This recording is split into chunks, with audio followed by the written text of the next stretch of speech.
Hey guys, so this has primarily been a gaming channel so far. Man, this is pretty nuts because we've had a shooting and I'm an Aussie and it's happened in Australia. And I think that I need to talk about it. I felt it on my heart when I heard about it this morning. It's all over the news, obviously. It's nuts. It's crazy. Yeah, it's everywhere. I didn't think that we'd be seeing something like this. Yeah, I found a really interesting video talking about it. Yeah, there's not really much that I can say right now about it. I just want to sort of look at this, and I think that these are some really good takes, and it kind of sums up how I feel. Yeah, so let's just kind of watch this, and I'm gonna give some commentary, kind of stop and start as we go. There was a huge shooting yesterday. I'll see if there's anything about this right here. So at least 12 dead. Now there's 16 people that have been killed. At least 12 people are Everybody's dead. running.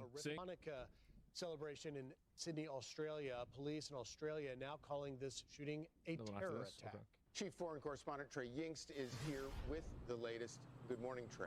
Yeah, guys, good morning. There's been a terrorist attack in Sydney, Australia at Bondi Beach. Authorities say at least 12 people were killed and 29 others wounded when two gunmen opened fire. Now, Pretty sure that number has gone up since then. This was a little bit out of date. I think it's 16 or a bit more. I believe it's 16 with 40 injured in hospital or something. Oh, it's up to 16. on crowds of Jews at a Hanukkah event. Wow. Local police have released a statement saying, quote, 2 people are in police custody at Bondi Beach. However, the police operation is ongoing, and we continue to urge people to avoid the area. Please obey all police directions. Do not cross police lines. This event was scheduled to start at... Yeah, that's really important. I think that people need to follow the instruction of the police. This is wild. I'm just going to move this a little bit. Yeah, definitely just don't cross the police lines. Follow the instructions that you'll be given. If it's over now, but I assume that those areas are probably still closed off. So if you are happening to watch this and you're in that area, just follow all the things that you need to follow. Just do the right thing. Just make it as easy as possible for law enforcement and stuff. It's wild. Yeah, it really is. And somebody else linked me, one of my mods linked me this right now. Breaking: Hamas supporters are attacking a Hanukkah concert in Amsterdam. This apparently is happening at this very moment. So not a good time to be a Jew right now. I'm in Sydney and was advertised as an event for all ages with music, What the fuck? games, That's and what they fun. say. One man describes what he heard and saw close to the scene of the shooting. The whole shop just like stood up and we all just ran into the back exit. That's what I do. Everyone was pushing everyone. There was no like semblance and we just ran in through. Yeah, there'd be no semblance. You hear gunfire, especially in Australia. Like, this isn't something that we're used to. I think most people would just run. Like, that would just be chaos, to be honest. Like, that's crazy. Yeah. Authorities say one of the gunmen is dead. They are still Good. investigating the specifics surrounding this terrorist attack that targeted... I'm appalled by the murderous shooting attack at the Hanukkah event in Sydney, Australia. These are the results of the anti-Semitic rampage on the streets of Australia over the past 2 years, and with the anti-Semitic inciting calls of globalize the intifada that were realized today, the Australian government... Well, I mean, I don't know whether that's true or not, but I do think that, very obviously, the massive uptick in Jew hate probably played a role at this to some degree. It did. Probably to some degree it played a role. Jews in Australia, but we are now getting reaction from Israeli ministers, including Gideon Sa'ar, Israel's foreign minister, who said in a statement, quote, I'm appalled by the murderous shooting attack at a Hanukkah event in Sydney, Australia. These are the results of the anti-Semitic rampage in the streets of Australia over the past 2 years, with the anti-Semitic and inciting calls of globalize the intifada that were realized today. The Australian government, which received countless warning signs, must come to its senses. Yep. We're also getting reports in Israeli media right now that Israel's Prime Minister Benjamin Netanyahu is expected to give a statement in the coming minutes about this horrific attack in Australia. I think that Israel does play a role in this happening, and I don't want anybody to think that I'm victim blaming with this, because I'm not. But I do think that it's true that Israel, killing a bunch of people in Palestine absolutely has caused it's caused so many people to be radicalized against Jewish people in general. I think that this is, again, I kind of feel like Asmond here. Since October 7th, I've heard quite a few things by a lot of people. And seeing, I try to keep myself open-minded, and I'll ask, what do you mean? Show me, where did you hear that? Or where did you see this, that? And yeah, I got people sending me videos of, after Israel's retaliating after October 7th, and there's videos of, a child, not even a child, pretty much a baby, and they're driving to the hospital holding this like 1-year-old in their arms. And so like people saw that on TikTok and things from one perspective, and I think it was horrible on both sides. Like let's be honest, like war is war. War is not going to be rainbows and sunflowers, right? Like it's shocking. And I think that was, yeah, I think that there's a lot of people that were so upset and so like furious. Yeah, so I think, like, again, I'm kind of like with Asmon on this. Like, I'm not blaming, and he talks about this later. I've rewatched most of this, but yeah, I definitely understand why people are so like shocked, on that side of things as well. That they have, and I think this is undeniable. Mm. And I understand, like, oh, don't talk about this right now. Like, I don't give a shit, right? I don't care. You want to tone police me? You're at the wrong place. The Same. fact is that, yes, I think that this has radicalized people. It's obvious. It's obvious this is what's happened. So, like, I don't want to hear about Israel and, like, what Israel thinks about this, because Israel is a country that's operating as its own best interest. And I think that comes at the expense of a lot of these, like, international Jewish people because of how much they've damaged that reputation. And again, I don't think that's fair for people to have that viewpoint, but it doesn't change the fact that they have that viewpoint. It's undeniable that this viewpoint is held by millions of people. Yeah, and the other thing as well is, like, whether someone's any form of Middle Eastern, whether they're Egyptian or Lebanese or Israeli, whether they're a Muslim, whether they're a Jew, whether they're a Christian in that area, the way that most people, I think, in Australia see it is that's on the other side of the world. Like, that's so far away from us. It's like, it's not our problem. And my point on this specifically, I don't care what side it is. I don't care if it's Muslim. I don't care if it's a Jew. I don't care if it's Christian. I don't care if they're atheist. You don't do that here. This is insane. The gun laws that we have here and the licenses that we get are for hunting and for only hunting. It's slightly different than in America.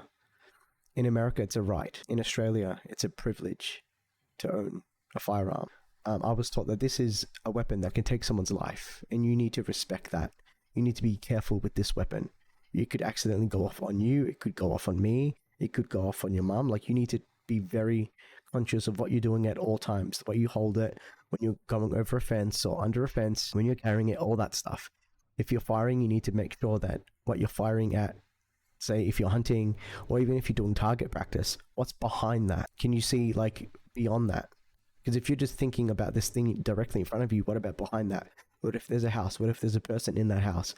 What if there's a car? Like, you need to be conscious, and you need to be, like, cognizantly aware of all of those things. I was taught some of this stuff, like, before we had our gun buyback, I believe. I don't know dates. I can't remember how long ago that was. It was a very long time ago. But my dad was really big into gun culture, but doing it the right way. And I think that some of the laws that we have are actually really good. Just because you get your license here doesn't mean that you can go buy a gun instantly. We have a cool down period. So I think that we do have some really good common sense gun laws. And I think that cool down period is good. However, in this instance, I don't think that this helped at all, because I could be wrong, but I think that this person had their license for like 12 years. And I think overwhelmingly people that own a firearm license are very unlikely to use it for that purpose. It's like a car. A car's purpose is to drive, not to run into people and kill people. And we know that in Australia we've had that, and we've had to put up barricades and barriers to protect against this. We've had similar things before in the CBD. I think in Germany they've had a lot of this stuff as well. Obviously that's not a car's purpose and intention. They're misusing it. And I think, well, I guess people will debate that with firearms. They'll say, well, that's actually it there by design. But most gun owners aren't walking around with a gun to go kill people that they don't like. That's just a fact. And especially in Australia, because that's not what our gun laws have here. That's not what they're for. So I think people need to follow the law. People need to do the right thing. And this is insane. This is just like a mental, like, breakdown. And I don't care whether you're upset or whether these people were upset because of what Israel did to Palestine. That's irrelevant. I think that you shouldn't allow your emotions to get the better of you and then go on a shooting spree. Because those Jews in Australia are probably not the Jews that were part of the military and part of that retaliation. They're not military. These are just civilians in Australia doing a completely different thing in a completely different part of the world. I don't think that this is like a collective. And we'll get to this. Asman talks about this later. But he was saying like they're not in like one Discord and they, okay guys, we're all going to do this today. You know, and it's the same thing with Muslims too. Muslims aren't all the same, and there's a whole different bunch of Muslims. There's lots of different groups and sects and like Sunnis and Shias, and it's the same thing with Christians. There's like the Orthodox, there's the Catholics, there's the Christians, you know, and they all have like infighting and, you know, so anyway, let's get back to the actual video. I went on a little bit of a rant, but like we have already really strict gun laws. I would say that in many ways they are already too strict. We have limited cartridges and all this sort of stuff, but these people came ready. This was very planned and very prepared as an attack. Get mad about So what I'm going to do is I'm going to speed this up a little bit too, because this is a long video. it, say it shouldn't be that way. You're right. You're right about everything, but it's still true. Yep, still true though. Information that we have from Australian authorities: 12 people are dead and at least 29 wounded following this terrorist attack that targeted Jews at a Hanukkah event. Guys, back to you. And Trey, you mentioned, you know, we could hear from Prime Minister Netanyahu following the Australian Prime Minister Albanese, his initial statement. Pronunciation with Albanese, I don't blame them for pronouncing it like that. Albanese, but you wouldn't get that from reading it. Out a few hours ago, makes no mention of this being related to a Hanukkah celebration or anti-Semitism.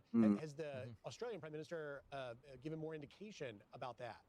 Muslims are the reason, not Israel. I think that the guy that shot them was a Muslim. I think that people think that. So in this case, you're right. What I'm saying isn't a lie. And if you can't see the interconnected and the interplay nature of like what I'm saying, you're just being an emotional retard. You're being an emotional retard. It's very clear that Israel's actions over the years have caused a souring viewpoint of Jewish people in the entire world. This is undeniable. If you don't think that's true, you are living based off of ideological perspective and you are not in reality. I actually think that it's kind of happened to both sides, like with the Palestinians and Israel, because I think that a lot of the world didn't know much about that side of the world. You know, they were just so disconnected.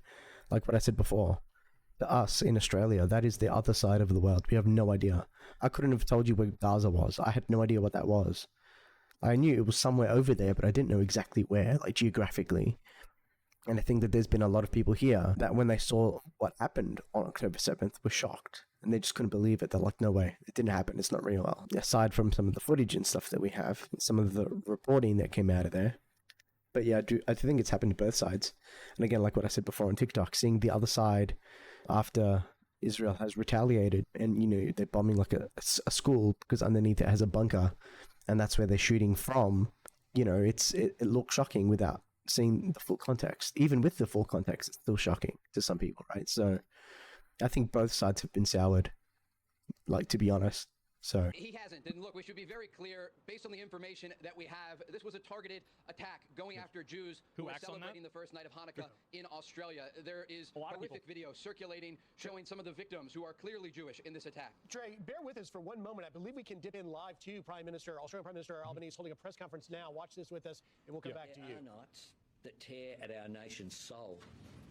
In this moment of darkness, we must be each other's light. Hold on to the true character of the country that we love. Australia is stronger than the cowards who attacked innocent people today.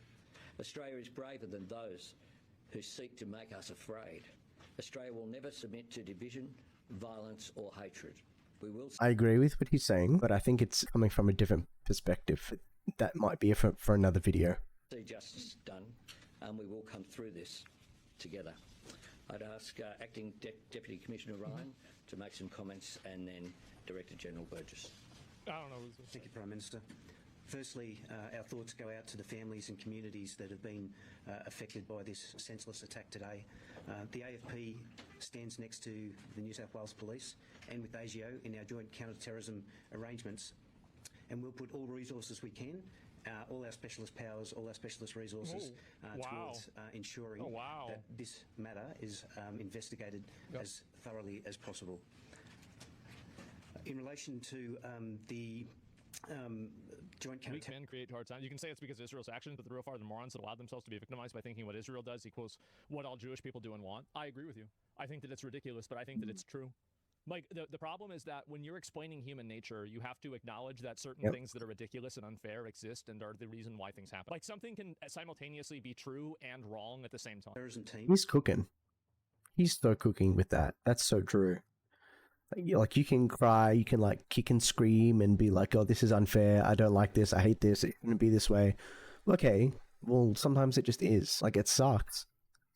Like, I'm not, I understand. I feel. I empathize. But reality is hard. And it's better, in my opinion, to live in reality and deal with the fact that it sucks and that it's hard and it's unfair than just complain about it. We have heard that there has been a declaration of a terrorist incident that will enable the AFP, along with ASIO and New South Wales Police, to use specialist powers in relation to this investigation. I don't wish to speculate in relation to any of the information that is currently known. This matter is ongoing. It is in its early stages, and we will continue to work with New South Wales Police to ensure that it's investigated as best as possible. Thank you. Yeah, sure. Thanks, Nigel. Thanks, PM. ASIO was also a member of the Joint Counterterrorism Team, and our principal role at this stage is to support the police in their ongoing investigation. Somebody goes, Rafi agree with him, point that out. People that conflate the two issues, main catalyst for shit. Also, I don't know who this man is, but he bawled. He bawled AF. So, now, dude, what Israel did was understandable. Considering the October 7th event, the USA would have obliterated Gaza if the rules were reversed. Oh, you're completely right. I can't even imagine what would have happened if this was done to Australia. And again, Asmon cooks with this, and he talks about this later, but I think a lot of people aren't going to understand or care until it happens closer to them. And that's why I've made this video. A lot of this has been overseas. It's been in Germany. It's been in Amsterdam. It's been like in America with the universities. We did have some protests, like, with the bridge and stuff. Years ago, we had like a Sydney cafe was taken hostage and there was like an ISIS flag or something. Like, there's been bits and bobs kind of to and from everywhere. But this is a pretty huge thing that has happened. So, yeah. You're totally right. If they had done that to America or they had done that to China, imagine what Gaza would look like today. It would be flattened, I imagine. Let's be honest. It's undeniable. Mm-hmm. Like, it's not even, like, I agree with you about that, but at the end of the day, you could say that's another example of the same thing that I'm saying. But at the same time, as is standard practice for us, we are looking at the identities of the attackers, and where that is known, we're looking to see if there's anyone in the community that has similar intent. It's important to stress at this point we have no indications to that fact, but that is something we have active investigations on. The national terrorism threat level remains. The big problem that these people have is that there is a lot of, and I think that, and I said this at the beginning of the show, and so I'll say it again, is that Western culture right now has a deliberate blind spot for Islamic extremism and Islamic terrorism inside of Western countries. The reason why they have a deliberate blind spot is they think that going after obvious and very well expressed viewpoints that are like radical terrorist ideology, that kind of stuff is like, you can't go after that. You can't call that what it is, because if you do, then that's racist or Islamophobic. Number one, Islamophobia. Man, hate to say it, but I agree. That's so freaking true, man. Isn't a real word. It's never been a word. The only reason why the word exists is to stop people from criticizing a religion. And I'm sorry, but that's ridiculous. If you have a religion, it is not immune from criticism. That's outrageous. I agree with this. I think I believe in freedom of speech, even though some of our laws probably don't have that enshrined as much as America does. We do, but not as much. But freedom of speech doesn't cover incitement to violence, even in America, calling to action violence, and multiple things. But I think that everything should be questioned. I think that you should be able to have an opinion on everything. Whether it's religion, I don't care which god it is. Any. I think it's completely fine. You should be allowed to criticize everything, including Israel, including Judaism. That doesn't make it anti-Semitic just by questioning. I think that this is a real thing. Same thing with Islam. Same thing with Christianity, same thing with atheism, same thing with any belief, any ideology, any philosophy, any religion. I think everything should be allowed to be questioned. So the big problem is that Western countries do a worse job than Middle Eastern or like Muslim countries in the regards of dealing with these extremists, right? Is because in the UAE or these other countries, they go immediately after these guys. They totally shut them down, and they take the imams that are preaching this stuff and they put them in fucking jail, right? If they're preaching terrorism or they're preaching actual violence, that's what happens. But because the West isn't able to do that because they're afraid of being called a name, we let this stuff get more radical than it has to be. And so if we had just approached this from like a neutral, rational, logical position, position, we would be able to deal with it easily. But unfortunately, we're not able to do that because, oh, well, Islam is like a primarily brown people religion. And so criticizing Islam is being racist. And this is the mentality in the cage that literally probably tens of millions of people in America have put themselves in. So it's really Not just America. Like, I think he's going to talk about this as well, but like Australia's in this box. There's so many things that we can't talk about that are shunned upon. You can't say this, you can't say that because they're brown, or because these people are a minority, or they're not doing well. Like, the way I see it is, that doesn't matter. Like, the color of the skin isn't what matters. It's the ideology behind it. It's the idea itself. You know, I think it's very different attacking a person specifically versus attacking an idea. really, really hard. And this is also true in Europe too. It's true in like the UK, for example. Like Europe obviously is a big place. But Yeah, it's in true in the Australia. UK. It seems like it's true in France too as well. Yeah, Is that really getting rid of this kind of stuff is a no-brainer. It's a total no-brainer. It's obviously you should put people like this that are preaching like jihad and violence and stuff like this. You should put them in jail. It's like not even a question. But the problem is that they don't want to do that because they're afraid to do that. Islamophobia is real, actually. It's not. It's not real. Being afraid of an ideology isn't a phobia. In order for you to put that on the same level as like racism or like like homophobia or something like that, I think that's like butchery of the English language. Like, a phobia is a real thing. Like, an irrational fear of spiders. That's a phobia. That's arachnophobia. Claustrophobia is like a fear of tight confined spaces. This is a real condition. You can test this. Like, what a shitty thing to like say. Come up with a word to be like, oh, that's like, let's say for example, like Christianophobic, like Christianophobia. Like, it's so weird. And in some ways, like, again, Asmon talks about this later with anti-Semitism. I think you should be allowed to question things. You should be allowed to question the religion. Like, this is fine. It depends on what is, like, how it's being done. Not just, like, putting everything in that box and just disregarding it. Because now you've labeled it phobia or anti-Semitism. it's just simply, it's not how can you have an irrational fear of an idea? It's retarded. And so, no, it's an invented word that's made to make people shut up and not be able to express themselves. What do you call hatred towards Muslims? The same as you call hatred towards Christians. People don't like a disagreement. He's cooking. Somebody reads the Quran, they don't like what it says. You don't need to instantly label them. That's just a person that disagrees with it. A preference, yeah, an opinion. Yeah, hatred's not fear, exactly. What about Jews then? Well, if you're criticizing, in my opinion, Jews is more complicated because Jewish people are an ethnicity and a religion. So if you're criticizing the religion, then there's nothing wrong with it and it's not anti-Semitic. If you're criticizing the ethnic group of Jewish people that, or, Semitic people of that area, then yes, it's racist. And like, another thing is, if you're just like judging all of them, like the whole collective, the whole group, this is ridiculous. If you look at Israel, they are a Western style democracy. They have democracy just like us. They have like people on the left, they have people on the right. They have like liberals. I don't know what their like right-leaning party is. They have two sides. So like, when people say it's the Jews, it's like, which one? When they talk about like the elites, okay, does that mean like the poor people? Does that mean like the ones that are in like a different country? Are they the same? What if they immigrated? Or what if like they were born in another country? And maybe their parents were born in Israel, but they weren't. Are they the same? Then what about like 2-3 generations down the line if they've been born in a different country and they've been there for like 2 or 3 generations? Are they still the same? Are they still the same group of people? It's weird, man. I don't like collectivism. It's so weird to look at like one whole group and say it's all of them. That's just weird. Unless it's actually all of them, which 99% of the time, it's not. This is simple, plain logic, and anybody that can't understand it is retarded. Mm. Well, the radical Muslims don't really agree with the Quran either. That's not up to me to debate. At the end of the day, if you have a group of people that is hyper-radical and violent, you need to address it directly. You can't be afraid of being called a word and then let it get worse. I think that's something that seriously has happened. I think that banning speech and coming up with all these, like, even like with COVID, banning certain things, and if you say that online, you get cancelled or censored, or your Facebook account is like blocked and you can't comment. You can't even tell your friends that you can't comment.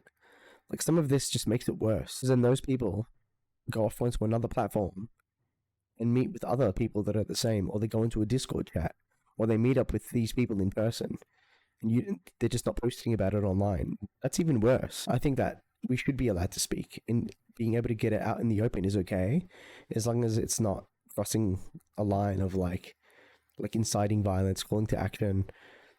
Death threats are not covered by freedom of speech. All of that stuff isn't covered by freedom of speech. Probable I don't see that changing at this stage. Probable means there is a 50% chance of an act of terror, and unfortunately we've seen that horrific act occur tonight in Australia. Thank you. Yeah, seems that way. A few questions. Charles? Prime Minister, you call this terror. Are you aware of any other terror threats at the moment? And what's your message to Jewish Australians who may not feel safe? And officials there want to bring in Trey Yingst back from Tel Aviv as you follow this. And Trey, it seems that obviously we now hear the Prime Minister declaring it an act of terror. Yep. A lot of questions from the press there about whether or not his government is taking the threat of anti-Semitism seriously enough. It's 10:30 p.m. on Sunday night there in Sydney. They've had The problem is that they let violent people, like, and the issue also is that there is a contingency, it's not the majority, but there's a contingency of the Free Palestine movement that do actually hate Jews. It's true. And they're out there, they say it, and yes, some of the people mean from the river to the sea, they mean, okay, this is like just an ideology of a two Yeah, some people just think of it in a different way, and they're like, "Oh, it's just a two-state solution," like what he's gonna say. Some people, they really mean that shit. Like, state solution, and there's like a common, like understanding, but there's a lot of other people out there, and again, they might lie and tell you that, oh no, nobody thinks that. They obviously think that. Look at how they talk about Jewish people on the internet. Look about how they talk about people that are Jewish in these like chants that they have. Yeah, there are a lot of them that are like that, and the problem is that their mind is from the river to the sea. Guess what that actually means? Look at the geography. It means Israel doesn't exist. That's what a lot of them are advocating for. Absolutely. It probably again, not all of them. And that is an important distinction to make.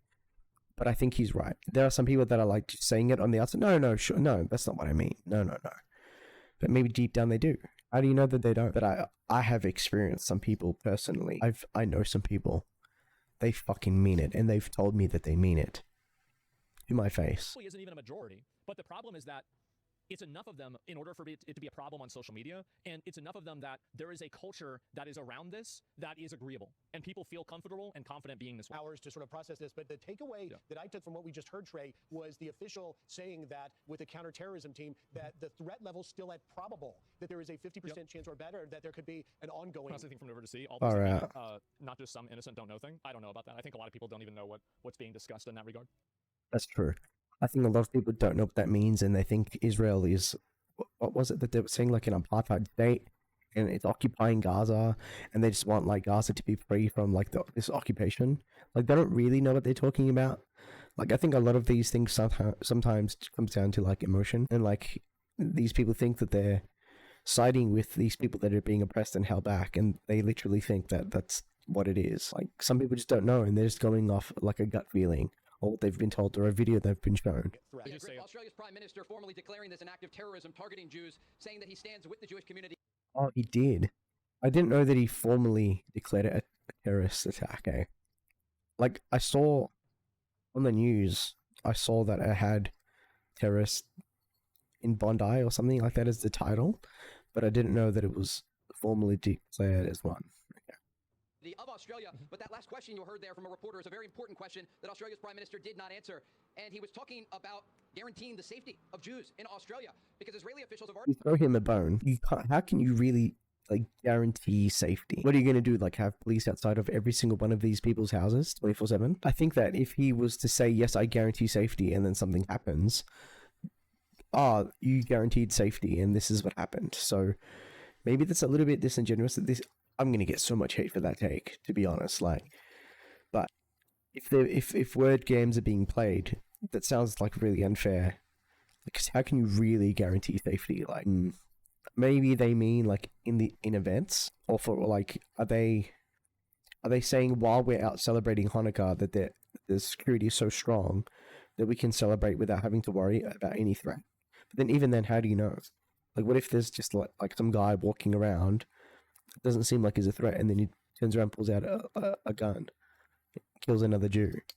Like, how are you meant to really know? Like, what if it's on the street? What if it's outdoors? What if it's not in like a club or a venue with like security and metal detectors? Like, what if it's just out? Already come out and said over the past several weeks that they have warned the Australian government about the possibility of attacks targeting the Jewish community in Australia, and yet the security state there had not rose to the level at which it could to stop an attack like the one. Here's the reality: if you import. I didn't realize that I read that there were some notifications that ASIO had about things that could have potentially happened, because it's something that has been happening all over the world. And I don't know if they looked at that and went, oh, it's not going to happen here. Or you can't do pre-crime as well, right? So I don't know if they knew. I don't know if they knew specifically or like really vaguely, or if it's just like a general, oh yeah, there's something could happen, but no specifics. Like that's very, very vague in general, right? What are you meant to do with that information? I guess beef up security at Hanukkah, but I don't know. Like I don't know enough about the laws, and like what if it's like a venue or an outdoor area? Like I don't know. Or a bunch of people that have a radical religion that is built off of a hundreds of years, centuries of years blood feud with another religion. If you import a lot of those people into your country, you're going to have problems like this. This is undeniable. It's such a common sense perspective, but for some reason, this is the issue: is that you're not able to discuss things like this because people are too afraid to. That's what it is. Not even just that they're too afraid to.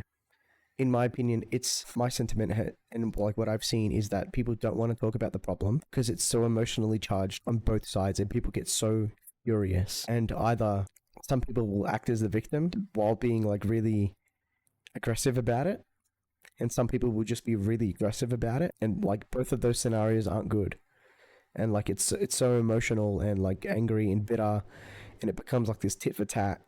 Like I think it's really hard to be able to have the conversation logically, respectfully, to make your point and to ask questions, to not make them feel like they're trapped into a corner, into a gotcha. Like I try to be really open-minded, and I've talked about this with some people that I know, both on the left and on the right and on the center. Like it's just annoying to have to qualify as well. Like this is the side that I'm on, but what about this point? And this is what I've heard. So what do you think about that? And having to like pre-qualify everything, there's like before you even have the conversation, you have to have like multiple layers of like understanding before you get to even to the point. And at every one of those levels, there could be like problems and like snags that you find that like you need to pre-qualify and then need to explain, and then like you need to have a really solid like understanding of that person and build like a really good rapport with them to know that you're having a conversation in good faith.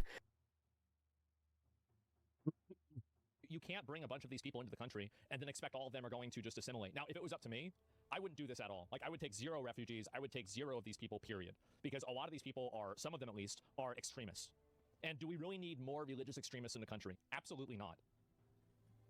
Took place today that took the lives of 12 innocent people, of Jews who were celebrating the first night of Hanukkah. And so we can expect... I think also there's like a degree of like Western naivete to think that, yeah, oh, well, everybody is just going to get along. What are you, fucking retarded? Oh, well, they'll understand. Like, and everybody can just get along, and it'll be okay. And, you know... Yeah, it'll all be, like, sunshine and rainbows, and everyone's going to be, like, holding hands and, like, going in a circle, like, yay! And it's just, like, music playing and, like, just, like firecrackers and just, like, sprinkles come down. And everyone's just smiling and laughing and just like, oh, that's so silly. Don't worry about it. Oh, yeah. Like, oh, well, you know, like, people can just learn to live together. No, they can't. Some of them can't, and enough of them can't. Some of them can, but yes. That it's a problem. And you can run from it, you can be like, oh, this isn't... Like, even if some of them can, and a lot of them can, but the ones that can't, they shoot up an event and kill 16 people. That's not good. True, it's not true, but you're going to keep having these shootings. These shootings, here's what I can guarantee you. I don't even think it's just going to be shootings. Like, I said this before, but we've had, like, barricades and barriers because people are using their cars to run over Jews. Like, in the CBD, that's what some of those barriers are for. It's nuts. Actually, let me just look it up. Let me pull that up. Hang on, let me just have a look at this on another screen. Hang on. See this? These barricades. And let me move the, see that? These barricades. That's what that's for.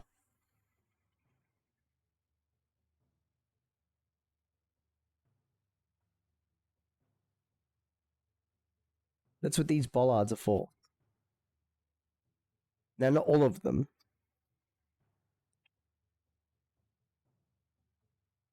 Victorian government installs more bollards in Melbourne CBD to prevent car attack. ABC News. Yeah. This will only become more common. This is the best that it's going to get right now. It's going to keep getting worse. No, I think there's going to be like more. I think there's going to be cars. I think there's going to be like stabbings, and we've already banned machetes in Victoria. I don't think the weapon is the problem. Because if they don't use guns, they'll use knives. If they don't use knives or machetes, they'll use a fork, they'll use a car, they'll use a hammer. Like, you can't stop this. They'll use a drill. Like, you can say, oh, well, it'll lower the amount of people that it hurts. Okay. But at the end of the day, does it matter? 19 or 16 people still died. What if they go around and just stab, like, a kid? A 10-year-old kid? What if it's just one? Because there was a 10-year-old kid that died at this festival. A 10-year-old. It says that they were shooting indiscriminately. They may have shot non-Jews at this thing as well. They could have just shot Aussies. They could have, I think they shot like a French person or something as well. This is ridiculous. This is insane. This is lunacy. It doesn't matter. Days ahead, a lot of statements not only from Australian officials but also from Israeli officials commenting on the security situation and also the rise of anti-Semitism, not only in Australia but around the world. And this has led not only to attacks as we saw this horrific terrorist attack today, but in other. I will say, like, I don't like the fact that some of, like, anti-Semitism can be used as a weapon to, like, lead to more censorship and reduce freedoms. Because I think, like, people should be able to criticize, again, different religions, whether it's Judaism or the Jews or Israel. Like, that's fine.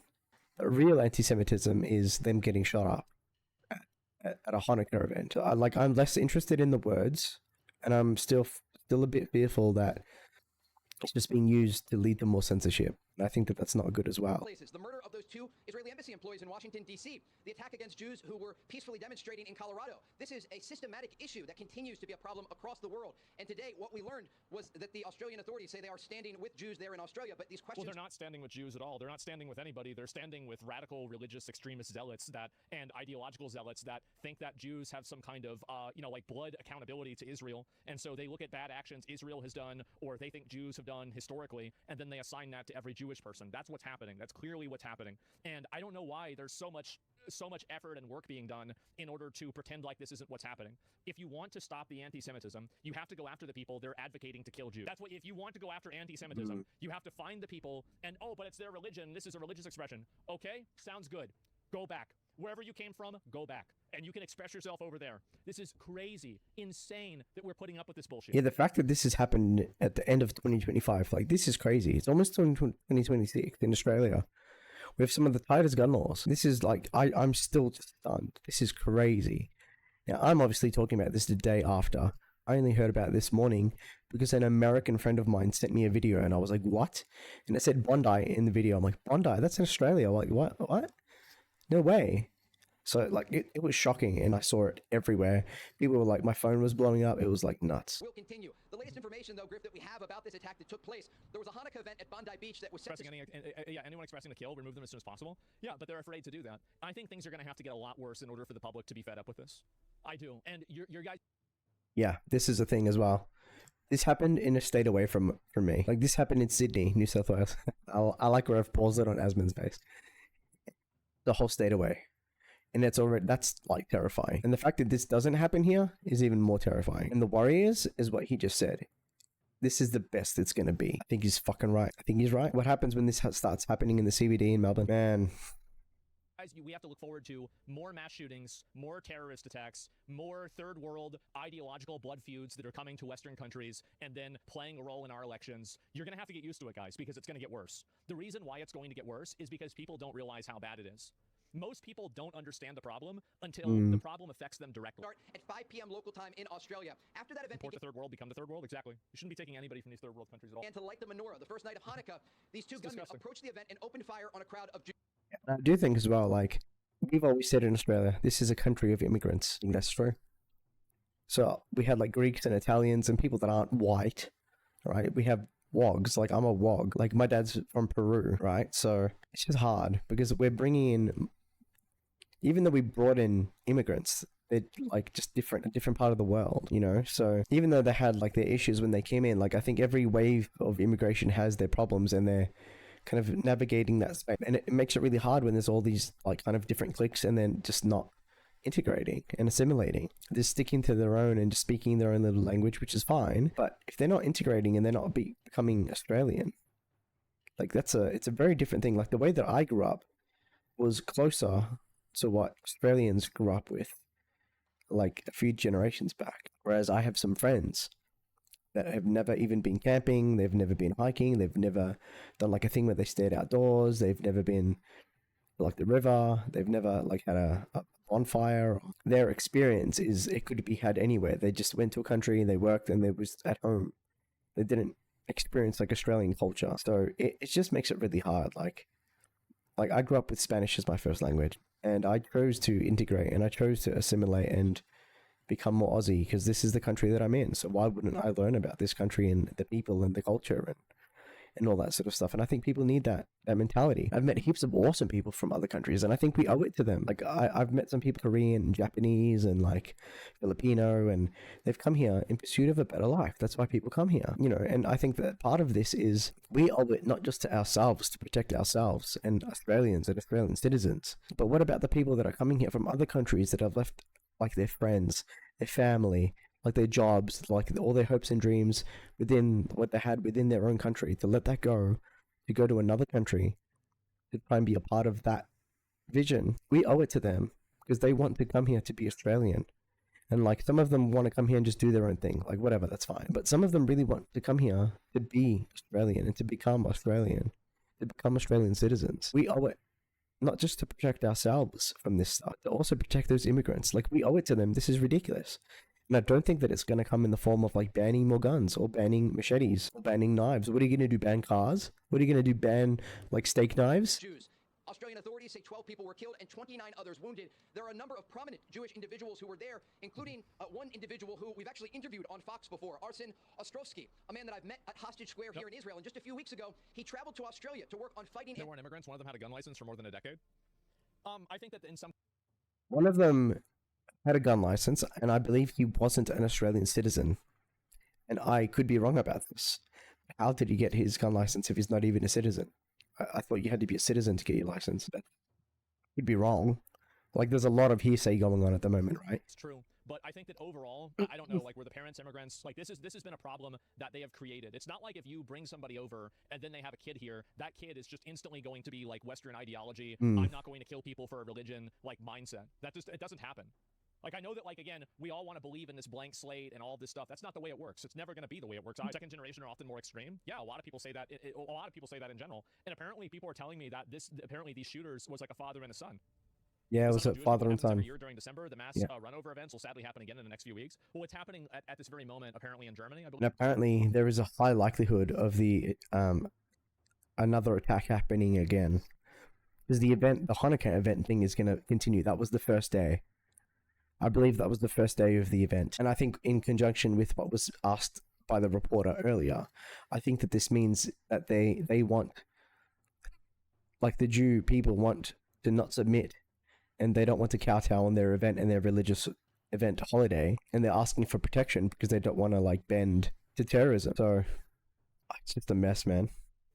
Anti-Semitism on the ground, and he was wounded in this terrorist attack. One image that he approved for circulation showed his bloodied face after he dove to the ground when these gunmen opened fire on this crowd. Yeah, Baldy. And so this is not an isolated incident. This issue of rising anti-Semitism around the world is now playing out again with violence against Jews. And for the first night of Hanukkah, we know that Israelis are going to gather at Frishman Beach here in Tel Aviv to have a vigil for their fellow citizens and those who were affected by this horrific terrorist attack in Australia. So, Trey, in the hours since that attack, we've seen on social media videos that purport to show a bystander taking down one of the gunmen. Is there any indication that those videos are real? Watch I know this. that at Fox we have not verified them yet. Yeah, I've watched this. There are some kids that apparently agree with political violence. Everyone has seen this. Well, the only reason why it's worrying, see, like to me, it's not worrying at all because there's a way you deal with that. You just put them in a box, and you put the people that are saying it in a box too, and then the problem goes away.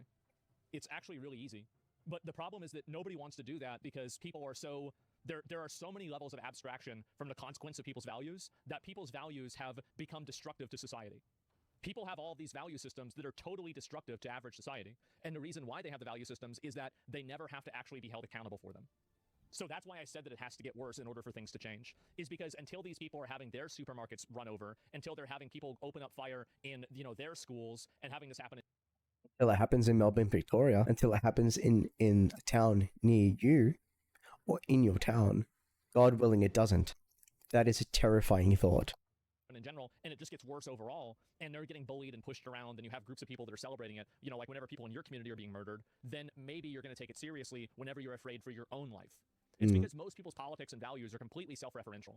Most people don't have any political views other than things that reinforce their own worldview, or sorry, their own position in life, and also the position that they think that they should be in life. So, like, for example, a lot of the people that are like, oh, well, I hate billionaires and I hate all these, like, capitalism and everything. The main reason why people hate capitalism is because they don't have any capital. That's the big reason. It's not that complicated. So once you understand that the majority of people's political values and their ideologies and everything that they believe is just in service of them getting what they want, and I understand this is a very cynical view of the way people's values are, but I think it's true, is that they don't really have these. This is the reason why a lot of rich people think that they earned it. Well, the reason why is because they don't want to come to the reality that maybe you also did have a lot of structural advantages as well that gave you an edge over other people that never had the chance to compete against you. So again, that's another example of people that have a worldview that reinforces their hegemony in the world. That's just the way it is. What a big take. It's true. It's absolutely true. And it will continuously be true over and over and over, and it will never not be true. That's why I said, like, for all of these, like, illegal aliens, what I would have done is I would have shipped all of them to the places that have the highest voting capacity for making illegal alien areas okay. I would say, you know what? We're going to have a vote, and for anybody who is against the ICE raids, the places that have the highest ratio of people that are against the ICE raids, I am going to ship so many illegal immigrants into your area that it will destabilize your entire fucking community, and it will make your life a living hell. Because if you do that, then they will change. Because it will happen to them. Accelerationism? Absolutely. Absolutely accelerationism. Yeah, I do think there's a part with that too. Like, there's so many people that just, I think a lot of Aussies just mean well. They mean well, and that they don't want to be racist. They don't want to be mean. And they just see these, like, people coming as immigrants. Oh, they just want to be here. They just want a better life. They just want some of the benefits that we have in our life. So why would we deny that from them? And I think it's naivety to think that some of them aren't coming in to abuse our systems. I've met people like that, and they're like, straight up, yeah, I'm doing cash in hand. Straight up, I'm doing all this illegal stuff to earn money on the side, straight up. So there are people that are coming in and just doing stuff and abusing the system. There's always going to be, like, cracks in the systems, and there's always going to be people that abuse them. It's naive to think that everyone's coming in perfectly clean hands that have never done anything wrong and will never do anything wrong. Like, this is ridiculous. Can we do that? Yeah, and that's what you should do. That's exactly how you should handle. So did you say immigrants are evil, all of them? I don't think immigrants are evil. I actually think that a lot of the majority of immigrants are good people, and they're trying to come to hard the country workers to do what they want, but to have a better life. But I don't care about them having a better life. It's not relevant to me. I don't give a shit. At the end of the day, they're not supposed to be here, and we have people here that don't have a better life, and I'd rather focus on them. Yeah, I mean, like, what about veterans? What about the homeless people? Like, if you're from Australia and you've been to CBD, you see the beggars. You see the people playing the guitar or sitting there, like, on the floor, like a piece of cardboard covering themselves with, like, their bag with all the stuff in it, all of their life stuff in just, like, one little bag. They're dirty and they're, like, got a beard. They have nowhere to sleep, nowhere to stay. They're literally just, like, sleeping. You know, they can't even sleep on park benches because they've put up the things on them. And they're just there, and they're just, like, they got a little sign with their, like, little hat. It's like, please give me $5 with a short summary of their life story. Like, what about them? Anything you can tell us on that? It's got nothing to do with that. Yeah, we have reviewed one video that appears to be authentic, showing a bystander. Because I'm not he 12 years old. approaches one of these gunmen. These gunmen are dressed in black, and they are shooting indiscriminately into these Yeah, I've crowds seen of this. people. And one of these bystanders hides behind the bumper of a car. And when the gunman is firing in a direction off to his left, the bystander approaches this gunman, wraps his arm around him, and pulls the gun. I'll go back, and apparently we can look at this later on, but, like, he's explaining it. I would rather just show it myself. So take a look at this clip. This is nuts. I believe we're... Let me see where the clip is here. Yeah, watch this. With more, though. Thank you so much for your company. So this is the shooter. Look at this guy, right? Watch this. This guy is an absolute hero. Yeah. We will return with more, though. Thank you so much for your... So see, he's hiding right there. Watch. He moves up. Fucking grabs it. Gets the rifle. Pushes him away. Should have shot him in the fucking head. God damn. That's the only thing I can criticize. What a fucking legend. That guy is an absolute fucking hero. Oh my God. Should have killed him? Absolutely. He did shoot him. He's a pacifist. Big mistake. I don't think he shot him, actually. Yeah, that's who we need. Exactly. Video, a little bit of clip Deserves an award. He does. That has been circulating He's a online Muslim too, where Giga Chad. you had- Well, I said this before. I'll say it again. The main victims of the West's suicidal empathy towards radical Islam, the primary victims to the allowance of radical Islam, given along the timeline, will be regular average Muslims that just generally want to live their life. Not all Muslims. Also, to some point, I need to add something. There's a lot of Muslims that leave those countries in the Middle East because of this. They don't want to deal with the drama. They don't want to deal, you know, like Asmon talks about, like, the infinite Russian doll of purity testing. This is a thing that happens to them as well, and this is one of the problems. I know, so I've met heaps of people that are, like, Lebanese, and they left their countries to not, like, deal with these problems. I've been told this directly. I've heard some stories. They're like, we came here to avoid this problem, and then these people are fucking coming here. Now we have to deal with that shit here. Now we have to be in fear over here as well. This is nuts.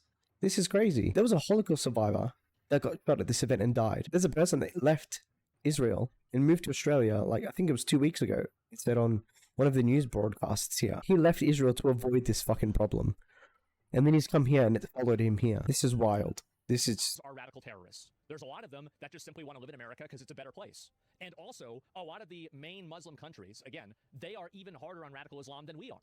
They are. And all of these people are going to get grouped together. They are. And that's the main reason why it's important to not say that it's Islamophobia. The reason why is that all of Islam is not the same. If it was, then they wouldn't be killing each other all the time. But it is. The same as Christianity. Christians have been killing each other forever. Muslims have been killing each other forever. They all interpret the book a little bit differently. So this, like, the premise of this is just it immediately dismisses itself. Just think about it for 3 seconds. It's not just religion that has a monopoly on murder. Shia and the Sunni hate one another? They do.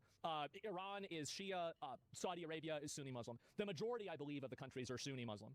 And it looks like, I think Iran and, I don't know actually the other ones that are Shia Muslim. But yeah, classic religion wars? Yes, 100%.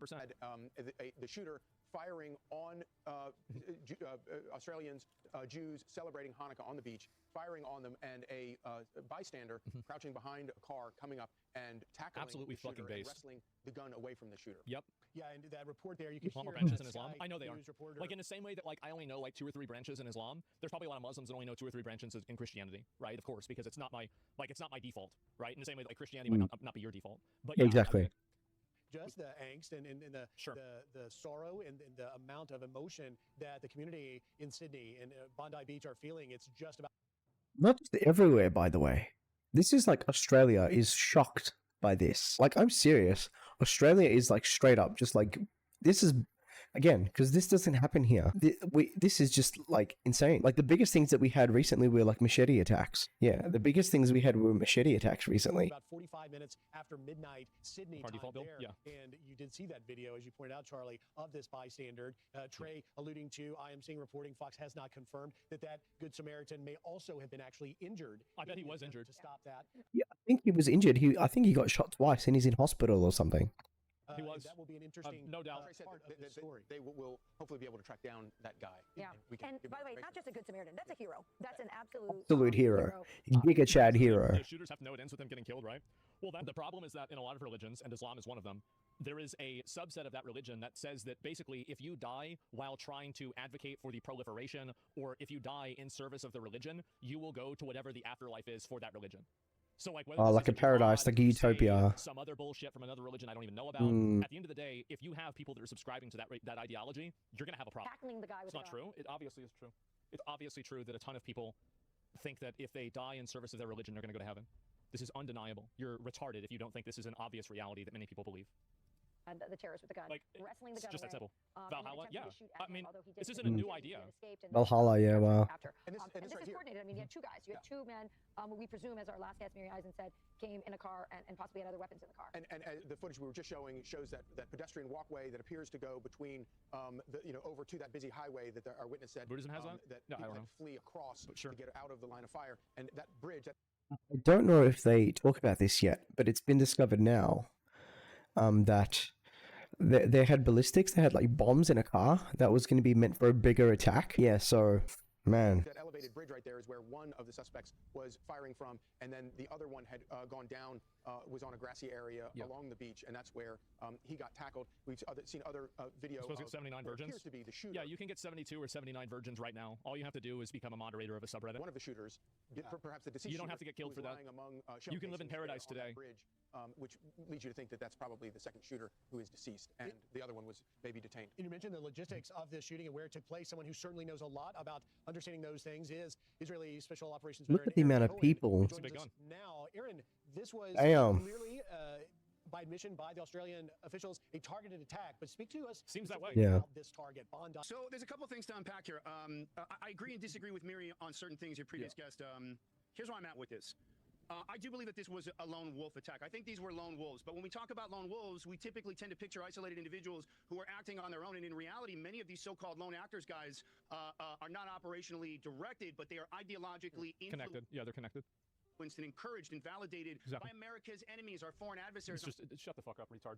It has nothing to do with America's allies or enemies or something like that. It has to do with radical groups on the internet that have crazy viewpoints. Like, there's no reason to compartmentalize this problem into it being like an America good, everybody else bad situation. It's just stupid, it's reductive, it's misleading, and it's destructive. I want to talk about Iran. They have been one of the most active state sponsors of this model, spiking our algorithm, tossing that rage bait up, hijacking that comment section. And so while you might have many peaceful, quiet Muslims... I don't want to listen to this piece of shit. Actually, let's listen to him. But you know what? I probably should. I probably should listen to him because I should call it out. What a disgusting fucking loser. He's a moron. Yes, no, it's not all rage bait. Like, this entire premise that people put out, that the reason why young people have lost credibility and lost interest in Israel is because of, like, some propaganda bullshit is totally, it's not true. It's just simply not true at all. Muslims who live in Australia, they don't need to task, Iran doesn't need to task an attacker directly. They just need to hand someone a weapon in that ideology and allow them to believe that it's okay to... I think that he's right, but he's wrong in saying that it's Iran, like, unilaterally. I don't think that you need a global international conspiracy to come to the conclusion that radical extremist groups gas up members of their community to go out and influence and push their will. Like, you don't need to do that. Attack Jews on Hanukkah. Blaming Iran, yeah. What are we talking about? This propaganda, amplifying the anti-Semitic narratives to glorify this violence and create that digital ecosystem where unstable and aggrieved individuals like these two shooters are nudged towards that action. And that's what I hate about this guy is the fact that he's halfway completely right, and I think he's halfway completely wrong. I think that he's pushing the facts, but he's pushing them with a distorted viewpoint that paints them in a lens that I think is almost antithetical, directly oppositional to the way that things actually are. Recruitment. And that's what I think we just saw play out right here. And I think we're seeing the same type of behavioral, ideologically grievance-motivated, online, digitally influenced attack with the Brown shooter as well. That might not be Iran, but it's the internet that is driving these lone... Okay, there you go. Yeah, all right, now we're to that operational open fire stage. So that's where I'm at with the digital side of this thing with both of these. Aaron, we want to play for you that video that we saw on Sky News that Charlie was just talking about. We now are able to show you this. So this is a video of a bystander, a good Samaritan, it appears, that you see coming from around the car. Seems to tackle the gunman there, and then as it goes, he's sort of holding... That guy is wild. Just off to the right of your screen, there is apparently another of the attackers that reportedly may have shot this good Samaritan. But as you watch this video, what do you make of it? Should have shot him. Well, I saw a civilian taking action, moving from passive to reactive. Obviously, it looks like it was one of the guests. It looks like it could have been one of the Chabad members. I can't tell if he's got tzitzit or tatilim, or if he's a member of that particular gathering for Hanukkah at the beach there. But he moved into action. He's not reacting. He's not waiting. You know, when you've got two forces, and one person is more aggressive. First of all, he had the element of surprise. Came up around that vehicle, got on the individual, was able to strip the weapon away. May have some training, may not. But pushing action and being aggressive is the only way to deal with somebody who's actively engaging and firing a weapon. He took great risk to himself. He didn't have to. That individual is a hero. Absolutely. And needs to be applauded. Totally agree. And saved who knows how many dozens of lives because of what he did. So obviously, it's a very, very big deal here. But guys, I want to talk about where we're at. It's not even confirmed he was Muslim, by the way. No, as far as I know, I don't think that people know about that for sure or not. All this stuff. We're in this reactive space, whether it's Australia, whether it's Brown. The problem here is that we don't have 2025 solutions, or we have 2005 solutions for 2025 threats. We've got all of this digital. We've got all of these adversaries, Iran, China, CCP, making everybody absolutely nuts online. This guy's just advocating indirectly for internet censorship. He's just a retard. Yeah, there's wow. No reason why this is like, there's like, and also like you can see that he doesn't really want to remove propaganda. He wants to remove disagreeable propaganda. So, you know, I'm sure from his viewpoint, if there's something that's pro-Israel, that's okay. But if it's pro-China, it's not. In my opinion, if you can't win people over in the free marketplace of ideas, you've got to find out why. Because until you can do that, you're going to have problems. And we have to start getting in front of these threats. This reactive model is getting people killed. The only way to get in front of these threats, 80% of these attackers leak online. The only way to get in front of these threats is to make sure that law enforcement is... Whenever you find it out, you just find the person and you put them in jail. That's it. You put them in a mental institution, and it's like, well, you're posting about shooting people. This is weird. You're going to go to a mental institution. It is weird. It's insane. This is ridiculous. There's no reason that we as a society have to tolerate anybody. Like, there's no universe where saying that you're going to go out and commit a mass murder event is something that our society should tolerate for any reason. And I want to add something to that. This is so wild. Like, this isn't censorship. This isn't cancellation. Like, I see this as, like, just rational. This is insane. Who in their right mind would go and just write out a thing that they're going to go do as, like, a mass murder event? Like, what the hell? This is so weird. Like, who does that? This is just ridiculous. Like, my viewpoint is that if somebody's out there on social media saying that, we just go arrest them and we put them in a mental institution indefinitely. Maybe we need to shock the shit out of them, drug the shit out of them, lobotomize them. I don't care. But at this point, that person is a danger to the rest of society. And I don't want to live in a world where I have to be worried that one of these like crazy, retarded animals is going to fly off the fucking handle and start shooting people. It's at best, it's mental illness. Yeah, and no matter what, they don't need to be in public. That's mental illness, There'll be enough spaces, those people, the internet's wild. I think that you'd really be surprised. I think that the moment that we start actually locking these people up, it's going to go down by like 99%. Because most people don't want to get locked in a box. Freedom of speech, though, freedom of speech was never and is never in like it's like whenever you're talking about I'm going to go out and kill a bunch of people, that's not freedom. That's of speech. not freedom of That's speech. not the way it works. Yeah, That's exactly. never the way it works. That's insane. This intelligence upstream. And so we need to be looking at models like Gideon, my platform, so we can get law enforcement that pre-attack guys. Every one of these attackers leak online. We need to start finding the signals. That's where I come out with all this. So a lot of people with bad face arguments is why things never get better. Ban them. I probably should. At very least, they should be investigated and analyzed. I can imagine an edgy teenager or a kid saying things for clout or a bad joke or just a hyperbolic rant. Hyperbolic rants and here's a great example. How many kids nowadays, how many people call 911 or 911 just as a prank call? Basically none. Basically none unless they're doing like a swatting. Like kids don't do that anymore. And do you know why? It's because the consequence for doing that is so severe that they're afraid to. That's the reason why. Consequences and rules inform behavior. And if you understand that, you can just simply change behavior. Because you just create a consequence that is so bad, so dangerous that nobody will fuck. Aaron, when you look at that video right there, you can see the shooter, you see the gun that he's using. Obviously, Australia has had one of the most aggressive programs in the world for confiscating weapons from civilians, from regular citizens. It doesn't matter if you take people's weapons away. People will be able to 3D print guns now, and they can already do it. They've been able to do it for a while. I love this point. I was talking about this earlier. I 100% agree with this point. This is so true. I don't think it matters. It's not about the gun. Because then they'll use a machete. They've been banned in Victoria. And like the other thing is with laws, criminals don't care about the laws. It doesn't make a difference. Criminal is a criminal because they go against the law. It's like okay, let's just use another example. Drugs. You make all drugs illegal. You think people aren't going to be able to get their hands on drugs? Just think about this for 3 seconds. It's the same thing. It's exactly the same thing. Long time. But soon, whenever we have the technology and it gets even better, people will be able to 3D print guns, and the entire idea of gun control is going to go away. That's just what's going to happen. I mean, it's already happening, and it's just you think 3D printers and this type of technology is just like it's going to stop being good? It's crazy. Yeah, the 3D printers are just going to go away. What can you tell us from looking at that video about the weapons, or at least this weapon that we're seeing here that were used by these attackers? Anything's easy to do. My camera's just over here, and I'm looking at the probably footage. Harder to do bullets, but I doesn't matter. see shotguns. We'll First of all, figure out a there's way. multiple weapons that were brought to the scene here. I looked at some of the shell casings that were on the ground at the bridge. It looked like it was some 30-06. I saw some shotgun shells, some 12 gauge. Why not regulate 3D printers? Do you remember what I was saying the other day about how, like, this is going to be dumb? Do you remember, like, I was talking about ashes of creation, and I was talking about how whenever you have to create 7 different layers and levels of systems in order to regulate one type of behavior, maybe you should think to yourself, we should try to get rid of that behavior rather than try to constantly I think that's a great example of it. So you create a Russian nesting doll of problems, regulations, rules, controls, and everything like this whenever the real problem is crazy people that are causing problems.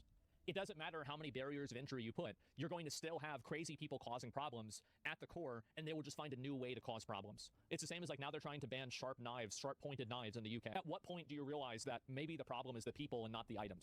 Like what I was saying before with the cards and the bollards. Same thing as well. Yep. And they will use things that are not meant to hurt people intentionally. So like, what are you going to do, ban hammers? Like, what if it's a steel ruler? It's crazy. Do you think the act of genocide could be the cause of anti-Semitism instead of inflammatory online rhetoric? I think that the genocide does have a big factor. I think it does play a big role, but it does so in a way that's not justifiable. Like basically any violence or hostility to American or Australian Jews because of the actions of Israel is equivalent to violence or hostility towards American or Australian Arabs because of 9/11. The fact is that Jews and Arabs, Muslims and Jewish people are simply not a monolith. They don't have like a Discord that they're all in and they're like, okay, we're blowing it up tomorrow morning, right? Don't go to school tomorrow, we're blowing it up. That's not the way it works. So yes, obviously Israel's actions have radicalized people in the same way that I think China, apparently COVID came from China. I think that radicalized people against Asians to a degree. I think it doesn't matter. My take on this might be an unpopular opinion. Probably not. I don't know. My take is it doesn't matter. I don't care. I don't care whether you think it's Israel or it's Islam or it's China or Russia. I think it doesn't matter because the fact is that anyone that goes out and gets a gun and starts gunning people down of a group, this person is crazy. This is insane. It doesn't matter. I don't think that justifies anything. And I think that whenever 9/11 happened, people hated Muslims and they hated Arabs. He's right, though. I understand his point. Basically, systematic discrimination, and while it exists, it should not be seen as a good thing. You see what my point is, right? Like, your argument is it's valid, but like we shouldn't look at it as like it's true, but it's stupid. That's a good way to put it. It's true, but it's stupid. Yeah. Weapons that were brought. There were also ammo dump pouches that were brought, so these guys could keep firing and reloaded. And it sounds like there was 50 or 60 shots that were taken. This was They were so prepared. By the way, like they were so prepared. meditative. These guys were taking their time. They were there to murder. And when I look at all, They picked a good vantage spot on the. Did you see on the bridge? Like they were like it was a concrete thing that they were in, and they couldn't really be shot at.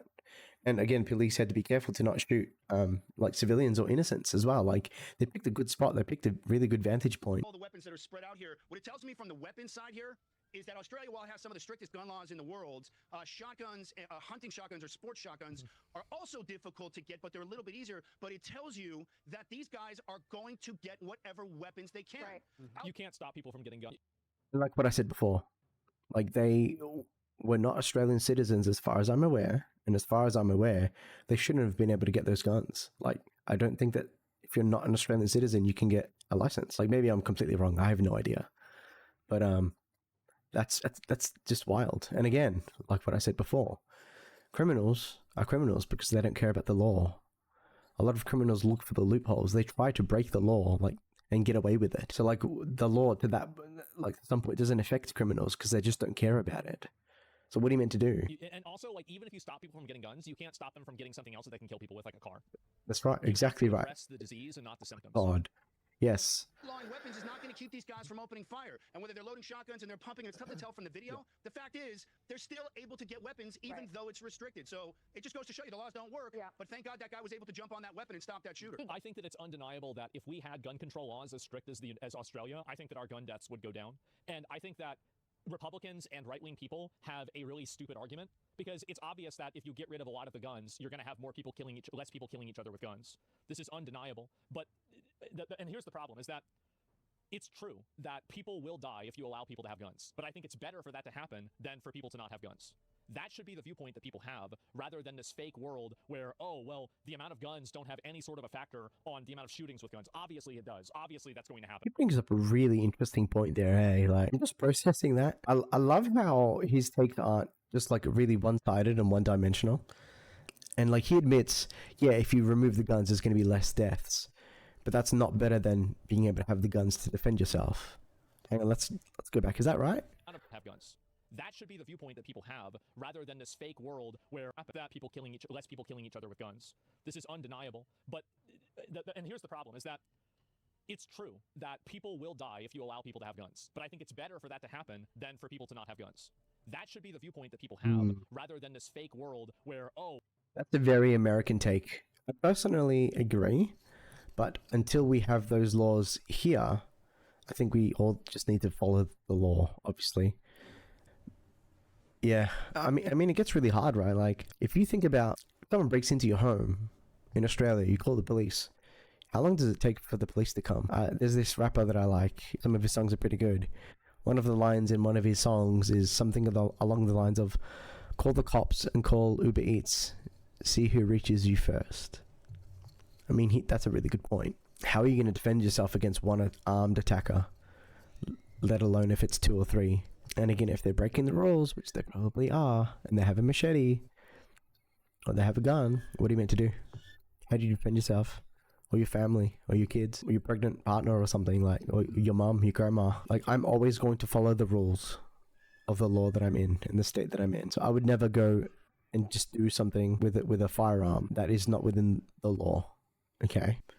Ideally, I think that this sentiment should change, and I think that we should be able to use them in self-defense scenarios, and it needs to be following the law in terms of, like, proportionality, reasonable, like, to the objective, and, like, necessary. Could use, like, a +1 theory comes from that, right? And at some point there does need to be self-preservation, but we're not at that point. And I'm never gonna do anything like that, ever. And I encourage everyone that's watching this video in Australia, in Victoria, follow the law. But yeah, like, I do in theory, in principle, I do like that. Yeah, like that makes sense. But again, this comes from someone that was raised with good like gun control in the country, and I was raised to respect the firearm and that sort of stuff, coming from a very strict like hunting, like doing things the right way sort of thing, right? So I know that not everyone was raised like that, and like I know some people just like they freak out if they even see a gun or hear about a gun, or you talk about a gun and they freak out. Like I wasn't raised like that, so. Well, the amount of guns don't have any sort of a factor on the amount of shootings with guns. Obviously it does. Obviously that's going to happen. The Charlie Kirk take, yeah, and this is the way you easily can. Yeah, prefer no guns. I mean, in my opinion, I'm a big Second Amendment enjoyer. I think the Second Amendment is great, and I think that people should be able to own a gun for self-defense. Absolutely. Now, obviously, should there be a background check and other regulations, of course, but like in a like from an perspective, that's what I think. And so, yeah. This is what I was saying before as well. Some of our gun control laws that we have are actually really good. Like I personally like the Second Amendment. But I do like that it's not a right, it's a privilege. And again, this is within the law. But there's some really good things that come with that. I'm not such a fan of the smaller magazines, and there's a few things there that I think are just, if you look at the stats, I think it's not great. But the fact that you have to wait 3 or 6 months before you purchase your firearm, even though you have your license, and there is a background check and all this sort of stuff, I think that's good. This is fine. Bros that prefer no guns like a woman. Well, the thing is, not ideal, because I do think that the Second Amendment thing is pretty cool in theory, but we don't have that. So, like, operating within the rules that we have, I think that's fine. It's not that big of a deal. That women are the biggest victims of not having guns. If you're a woman and a guy wants This is true. He's cooking with this take. to take advantage of you, unless you have a gun, it's going to happen. That's just the way it is. It's because men are bigger and stronger and faster than women, and women are sitting ducks compared to a man. That's just how it is. Apparently, also, women are better with firearms. If you look at the stats, if you look at the records, if you look at shooting competitions like in the Olympics and all this sort of stuff, women score like a standard deviation higher than men do in shooting. One of the sports that women dominate men in. Firearms are pro women, apparently. He got the weapon, and I have no idea, but just looking at that footage, it looked like maybe he didn't know how to use the weapon because you see him just sort of struggling and not really shooting at the guy. So that's another issue that we can talk about. Agreed. Either that or he chose not to take his life, unlike the Islamist terrorists who open fire on these thousands of people or hundreds of people on the beach. So either it was a moral decision to not end his life and let God sort that out. No, it wasn't. It wasn't. He should have shot him in the head. Everybody would be better off if that guy was dead. Like, I don't believe any of this moral. I think it was a moral. I don't think that he just panicked or something. He just ran up to that guy, ripped the gun out of his hands. I don't think that he didn't know how to use it.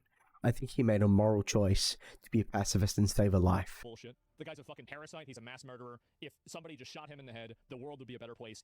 He is a mass murderer. Like, that is true. Could be wrong, but I think he was shot after this.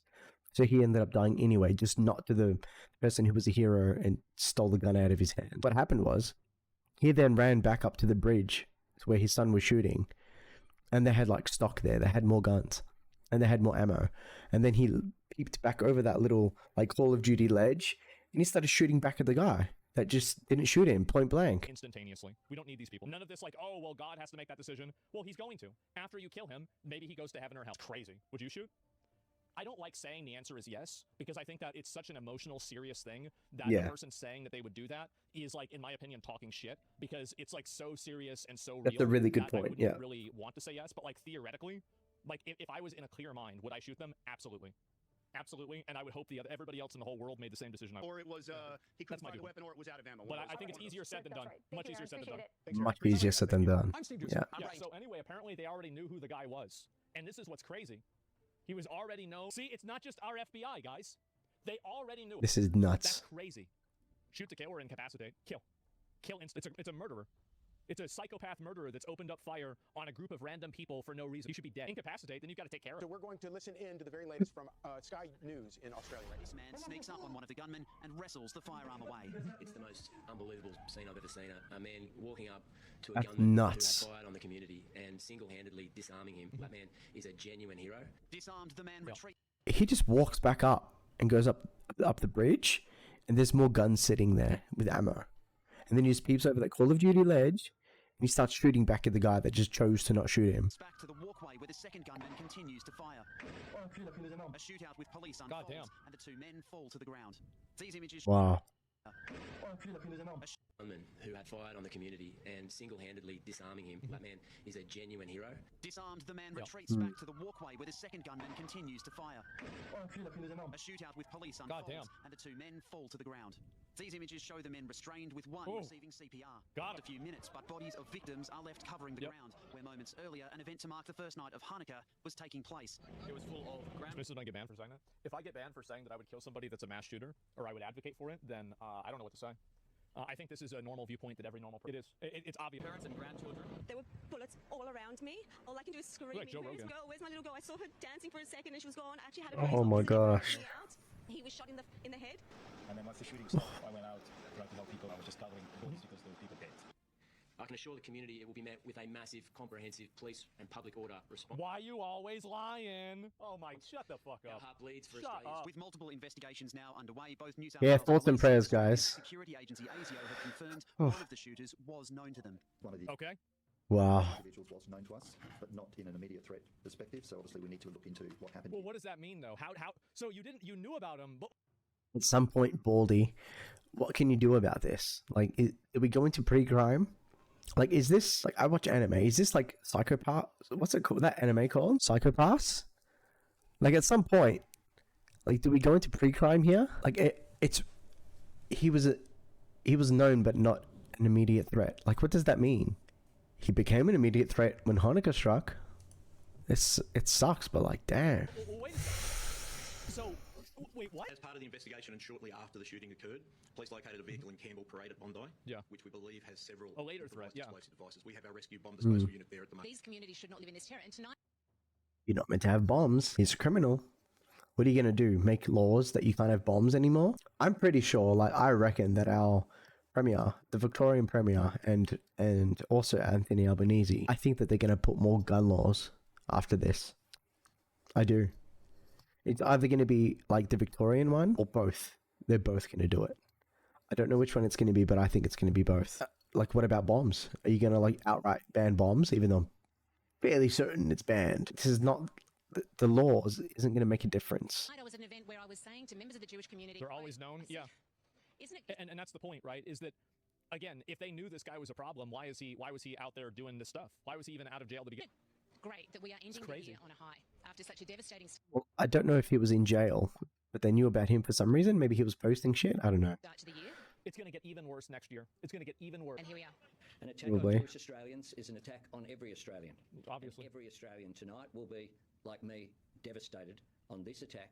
Who's a protected class? Yeah, that's the thing. Is it until people remove the shackles of an ideology and vocabulary that's made to subvert their power and subvert their autonomy and subvert their safety, until people can hear the words, oh, Islamophobic and racist and laugh at them, until that happens, we're going to continue having these shootings. We're going to continue having these problems. It's because people still are allowing themselves to be governed by emotional messaging. The moment that we stop allowing ourselves to be governed and controlled by emotional messaging is the moment that you can take back your country and you can hold people accountable. Now, in my opinion, if the police knew this guy was problematic and they didn't do anything, I find it to be very hard to, like, go after people retroactively.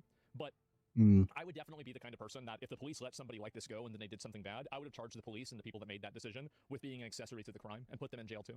I think that there's so much suicidal empathy and That's narcissistic brutal. pathological empathy that's being given to these terrorist animals and not the actual people that are the victims, that we need to put the people that are allowing them to be terrorist animals also in jail.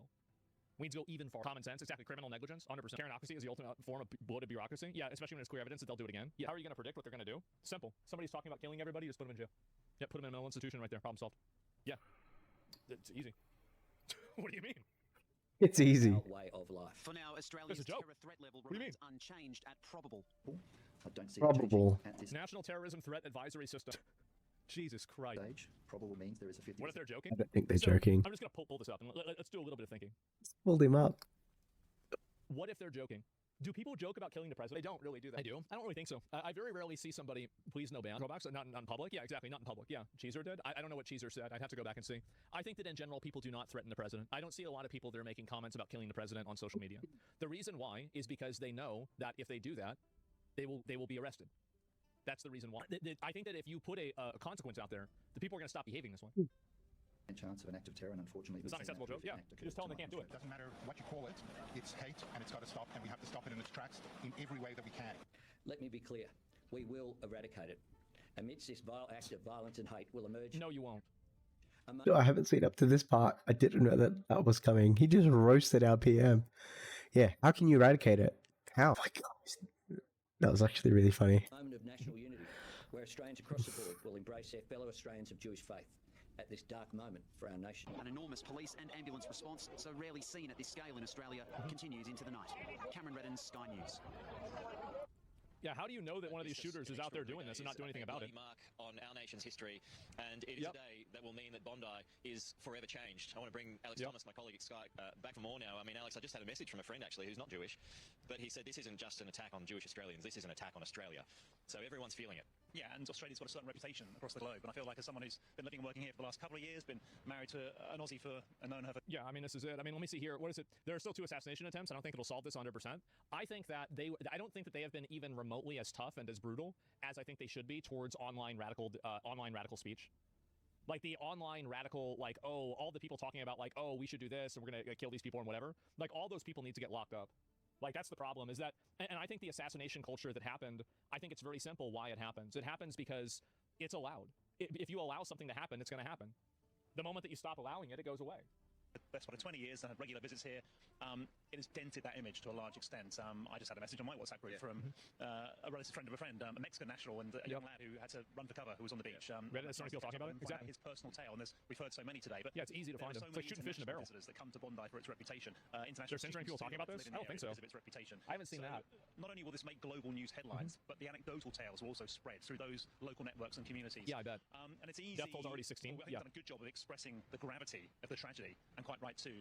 But we need to put things in perspective, and there'll be time for that in the days ahead. Australia is still relatively a very safe place to live. I know another... Somebody says, who defines radical speech? Don't be so open-minded your brain falls out. We're talking about advocating to killing groups of people. Or advocating for killing certain people. Stop. There is definitely like censorious forces, and in some instances, it is very possible that that will be used as a weapon. And I think that that's what that person's talking about. But I think what Asmon is talking about is very clear, right? They're completely different things. These are 2 completely different issues. Tom living here, who's actually a former SO19 officer. That's the armed officers for the Met Police in London. He was personal security for 2 UK Prime Ministers, Boris Johnson and Theresa May. And since coming to live here with his young boys, says you can't compare London and Sydney, for example. Sydney is... See that? The guy's like crouching. Hang on, let me go back. And since coming to live... See, this is like ducking and weaving. You can't compare London and Sydney, for example. Sydney is so much... Like, that's what I used to do when I played Time Crisis. So for those who are concerned, shocked, saddened, yes, feel those emotions, but don't start thinking that Australia is now a scary place to live with imminent danger. I know there'll be people in the Jewish community who feel differently and have every right to, and that was acknowledged by Prime Minister Anthony Albanese. And that is the large question, the unanswered one that we can't answer yet, about what is done. Is it legislation? Is it... You have to do things that they're afraid to do. If you want to solve this problem, this is a very easy problem to solve, but it will require a solution that I don't think the public is ready for. That's the issue. And I don't think they're even close to ready for it, if you want me to be honest. I don't think so. I used to think so a little bit. But after seeing this year, I don't think that we're as close as I initially believed.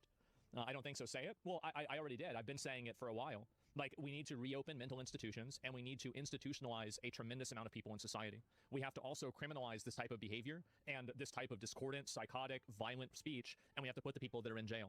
Like, it's why I said the 2% rule. Like, this is the big thing. I've said this before, I'll say it again. I think that we should take 2% of our population. Right now, we have 0.7% of our population in prison. I think that we need to up that number to 2%.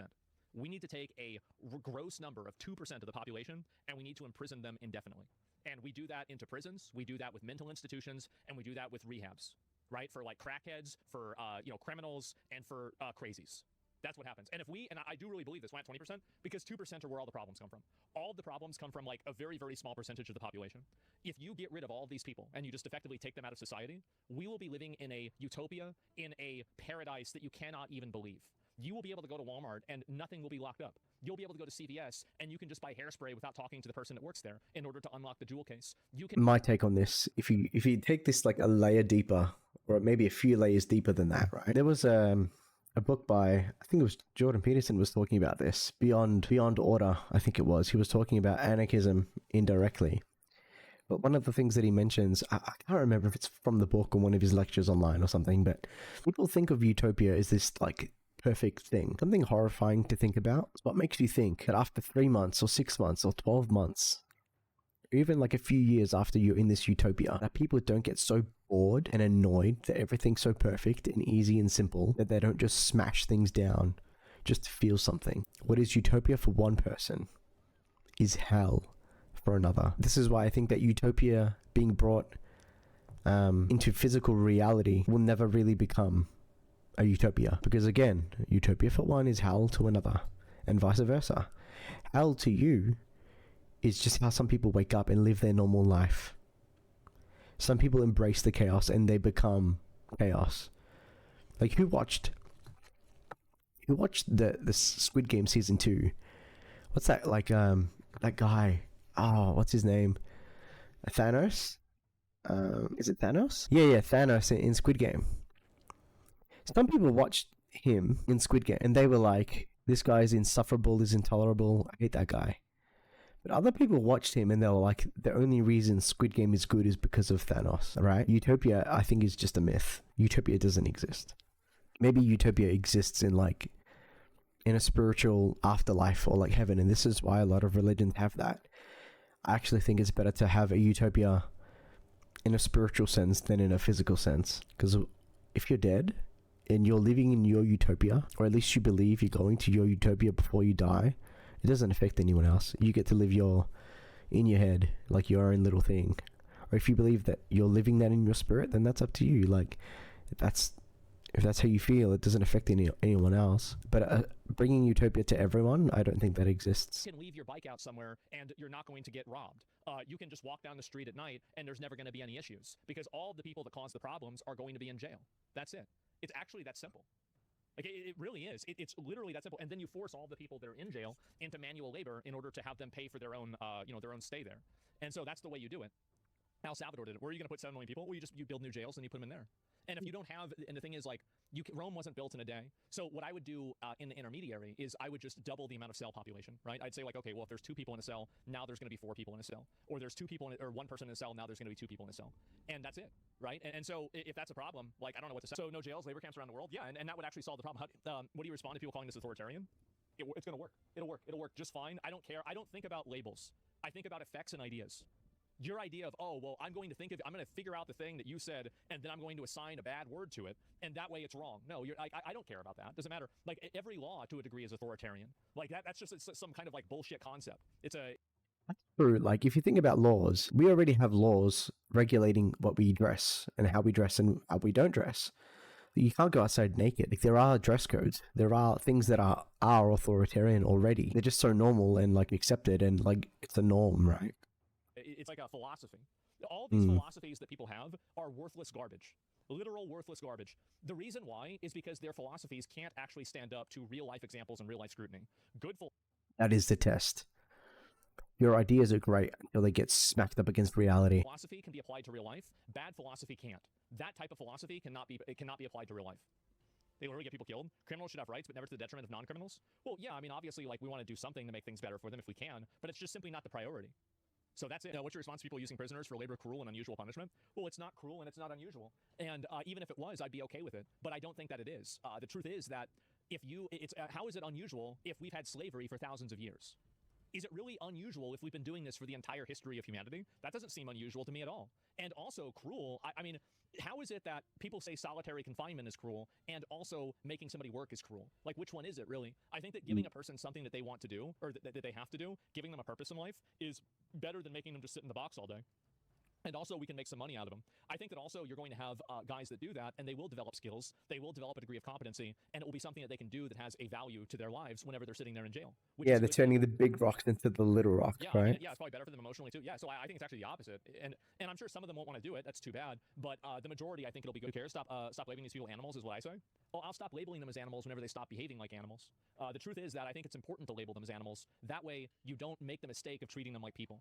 Because if you make the mistake of treating them like people, they will kill more people. Straight up dehumanize them. Well, yeah, I don't know about not calling them the people, but he's right. They just go out and act like animals. They do just go out and kill more people. It's insane. It's 2025. It's almost 2026. This is wild that this is still happening. And I don't think that this is ever going to stop happening. I don't think that you can completely fix the problem, like what I was saying before with utopia, because I think there is some degree of human nature, and sometimes there is a part of human nature that is rebellion, even if it's rebellion against like something good. You have to recognize things for what they are, not what you want them to be. And if you recognize them for what they want them to be, you will put other people's lives in danger and you will hurt other people. Apparently, he's already blaming Israel. Not a second is wasted for victims to mourn their loved ones. Instantly, Israel's envoys demand persecution. Is this a Hassan? Not a second is wasted for victims to mourn their loved ones. Instantly, Israel's envoy demands persecution of anti-genocide protesters worldwide. They blame the bare minimum recognition Australia has offered Palestinians. It's so cynical, so transparent. Wow, Hassan. Of anti-genocide protesters worldwide. They blame the bare minimum recognition Australia has offered Palestinians. Let's watch the clip and see what's being said. You've just said, Ms. Haskell, that governments around the world, including the Australian government, could have done more to tackle anti-Semitism. What would you have expected them to do to prevent or anticipate this kind of attack? Well, fight racism. Fight violence against Jewish community, fight racism in workplaces as strong as possible. Look, when you see those hate march in the streets, whether it's London or Sydney, and in the same... This is the reason why Hassan is worried. It's because when 2 Israeli ambassadors were murdered by a terrorist, a Free Palestine terrorist, Hassan had to put his chat in emote-only mode whenever he was reading the murderer's manifesto. And it was so bad that even in emote-only mode, they were spamming hearts. These are his subscribers because it's his emote. He has it on emote-only mode, and they're spamming his subscriber emote hearts about this person who had killed 2 Israeli, 2 Israeli diplomats. That's and crazy. It was worse than this, because after that, that's when Twitch made the rules that you're not allowed to read shooter manifestos again. So Twitch, his chat was so bad that Twitch had to change the entire rules of the website. So that's the reason why Hassan is getting worried about this, is because his chat is ground zero for supporting this stuff. If you don't believe me, watch the VOD. Just go and watch. The Opera House, they chanted, gas the Jews, gas the Jews. Not even a single arrest. I have seen some ridiculous stuff in Australia. It's pretty nuts. I mean, like, just saying, like, fights racism everywhere sounds like really vague and generic, but there is, like, again, I think there is just, like, the like, racism, and there is, like, very clear, obvious people saying we want to go kill Jews. These are not the same thing. And as well, I'd even say, like, having a joke, like, I think Asmon has said this before. He's a fan of jokes that are racist, but he's not a fan of actual racism. I think that's a really good way to put it. And I think our society has lost its way with humor as well. And I think, like, context matters. I think if you're talking to, like, a friend about it and, like, you have an in-joke sort of thing with each other, that matters as well. And as long as you're not doing it, like, in the workplace, who the hell cares about this stuff? If it's just joking and you don't actually mean it and you know each other, that's very different than, I think, than what she's talking about. But I think it could be perceived a certain way. Not even a single person who had to She's right. She's completely right about answer for that, but they tried to cover that. When you hear them chanting to globalize the Intifada, what do you think that means? Yeah. Globalizing the Intifada mean exactly that. To go on massacres, shooting people in the streets, to violently attack them. This is what it means. And if you let that continue and run in your street, waving flags of terrorists, pictures of people... The judge enabled them. We had the same protest happen here. Yeah. Who murdered innocent children. You know, if you don't fight it, in your silence, you actually support that. You just... They do worse than that. They enable it because they think that it's on the right side of history. Seriously, get them all out? Absolutely. I don't hate the Jewish community, but we need to remove all influence from AIPAC. Otherwise, this is just going to get worse. I think that you're right about that. I think that a lot of and this is unfair, but I think that it should still be mitigated and it should be acknowledged that the amount of influence and impact that Israel has on, Western politics, it does absolutely cause people to become more bigoted. It does. And ADL, yeah, 100%. Like, and this doesn't have it, but like, really, that doesn't have, like, globally, Jews don't have a shared accountability of the actions of AIPAC, the ADL, or even Israel. It's not like every Jew has to explain why Israel does something. It's crazy to even think that. That's true, yeah. That. And to globalize the Intifada means exactly that. A terrorist attack on a beach in Australia where Australian civilians are being murdered and killed. This is what it means. So when you hear that, start acting, enforcing. Well, yeah, you just enforce the law. The problem is, like, we don't need any new laws. We just need the current laws to be enforced. This isn't about Jews. It's about Israel. We definitely can't separate the two. We can't definitely separate the two. We absolutely can. You absolutely can separate the two. And whenever you go around killing random Jews, then you are no longer protesting Israel. Are you retarded? What do you mean by that? Then why does Israel take ownership for everything for the Jews? Those are like terrorists using the children as shields. You're not wrong, but like that doesn't. What is it? What are you adding to the conversation by saying that? Persecuting, punishing. Like, I think so we already people said understand that. This is absolutely unacceptable. It's nuts. No racism, no violence will be accepted. Not in Australia and not in the UK either. I don't care about the racism. That's whatever. But I do care about the violence. I was just about to say, I don't care if people are like gonna yell, like, call me a wog. Like, I just don't care about that. Because that does not bother me. Like, I think racism's bad. But if someone starts like teasing me from across the street, oh, you wog, I don't care about that. I'll just laugh. I'm like, yeah, I am a wog, so what? I was born here. What I care about is the violence, the actions that come with that. That actually matters. So yeah, ignore it, it goes one way. Yeah, exactly, right? And it's just crazy. It's only people retarded. Yeah, I guess so, right? And but is it acceptable to kill 30K kids? Well, I'm gonna pull you up. I'm gonna pull you up. Can I ask you a question?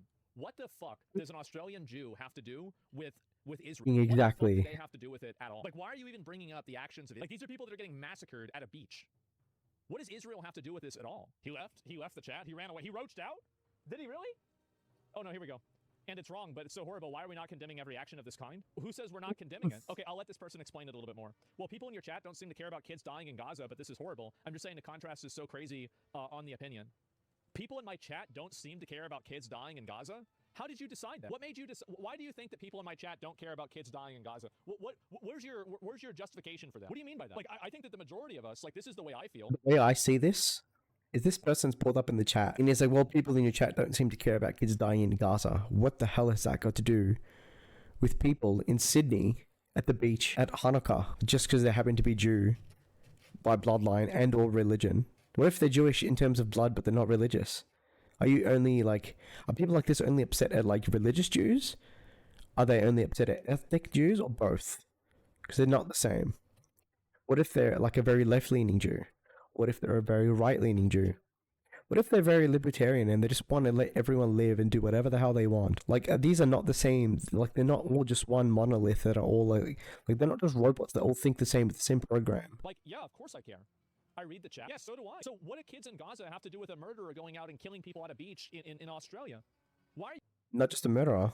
You got his son to do it with him. you even bringing that up? What does that have to do with it at all? Like, can you explain that? Yeah, why are these two things related in any capacity whatsoever? Because it's so horrible what happens in Australia, but when it happens in Gaza, some people seem to have a different view. Not adding anything. What? Because it's so horrible when it happens in Australia. Yeah. So is it not horrible? Like, I don't even understand this. Like, why does it have to be either or? Don't ban. I just love discussions. This isn't a discussion. It's not a discussion at all. Like, why are you even pretending like this is anything that's related? Like, what's happening in Gaza has nothing to do with some psycho going out in Australia going on a shooting rampage. The way that Gaza is approached by anybody has nothing to do with that. On the other side of the world, man. We are so disconnected from that. You are implying that there is a level of blood accountability that Australian Jews have for something that happened in Gaza. Because that's the only, like, there's a million things. It's all horrible. I'm saying media's downplaying what's happening in Gaza, but this is on every first page, bro. I'm saying the contrast is weird. The media's downplaying what's happening in Gaza? Are you kidding me? No, they're not. Also, yeah, this just happened. This literally happened today. So, of course, they're going to talk about this today because it just happened. It's breaking news. It's all over the news, yeah. Also, like, why is it that Gaza is somehow... Actually, let me ask you something. Why is it that Gaza is uniquely connected to this specific thing? Because there's kids dying all over in Sudan, Africa, I'm sure Nigeria. In Ukraine. There's probably wars in other places, probably in Africa right now. Why is it that it's in Gaza? I'm definitely not saying Australian people have anything to do with Gaza. If they don't have anything to do with Gaza... This guy's just virtue signaling. I'm going to be honest. I think if he was in my chat, he'd just get banned. I'd say the exact same thing. What about the kids in Nigeria? What about the kids dying all over the world? Like, why do you just care specifically about the Gazan ones? This is ridiculous. This happens everywhere. He's just bringing up this one point to try and, like, contrast the difference. Oh, it's 30,000 kids. Allegedly. I don't know if that number's true or not. Let's say it is. So he's just, like, just trying to bring that up. He's just trying to virtue signal. He's just trying to look good and trying to, like, minimize this and then using this tragedy that is hot to then go back to, yeah, but Gaza. I don't know if there's a word for that, but that's what it looks like he's doing. Then why are you bringing it up? Like, you look at Sudan. Sudan's another genocide, and it's happening right now. So why aren't you bringing up Sudan? Sudan's nuts. Why are you bringing up Gaza specifically? Crazy. Why you're bringing up Gaza specifically. I don't want to deal with this anymore. It's because you want to assign a collective guilt to Jewish people and then compare it to something that Jewish people have done that's bad in the other side of the world. That's the reason why you're doing it. That's the reason why you used Gaza as an example. And you didn't use I think he was right to do that. I agree. It's obvious. Yeah. It's disgusting. Absolutely disgusting. Should have been a permanent. I think he was right to do that. It should have been permitted. Well, it's just like, again, he's basically saying that we need all those flags in our... I don't know whether it's brainwashed. I think some people are, like, a bit brainwashed. But I think sometimes it's emotional brainwashing. Sometimes emotions are stronger than the mind for some people. And sometimes it's just getting triggered. That trigger, like, they think that they're being logical about that, something. but it's actually that their emotions have overridden their logic and they just can't see it. Our bio and collect them like Pokemon? Yes, of course. And also, like, yeah, just finding it's so ridiculous. And, yeah, Hassan is worried about this because he's probably worried about getting in trouble for it. Because his community is ground zero for, like, negative anti-Semitic things like this. And if anybody disagrees with me, watch his chat on the day that happened. Watch his chat with him reading. Yeah, just watch the VOD. Yeah. That is undeniable. And I'm sure that he could come back and say, oh, but your chat said W-Nazis or something said Hitler was based. Here's the difference. The majority of those people were not my subscribers. They were just random viewers. Exactly. And also, those people got banned. I wonder if the people in Hassan's chat got banned. Yeah, wow. Anyway, so that was Asmongold. I highly suggest you guys go check him out. He's got some really good videos. I don't agree with everything that he says, but I don't think that we should just sit in a bubble and only watch people that we 100% agree with on everything. Because who the hell does that? Who the hell is like only friends with people and only watches people that has the exact same viewpoint? That's an echo chamber. That's confirmation bias. Like, that's just weird. So anyway, guys, go check him out, Asmongold. I'm really glad I did this, to be honest. Like, I needed to get this off my chest today. This was a huge day. Yeah, so I don't think I have anything more to say. Thanks for watching.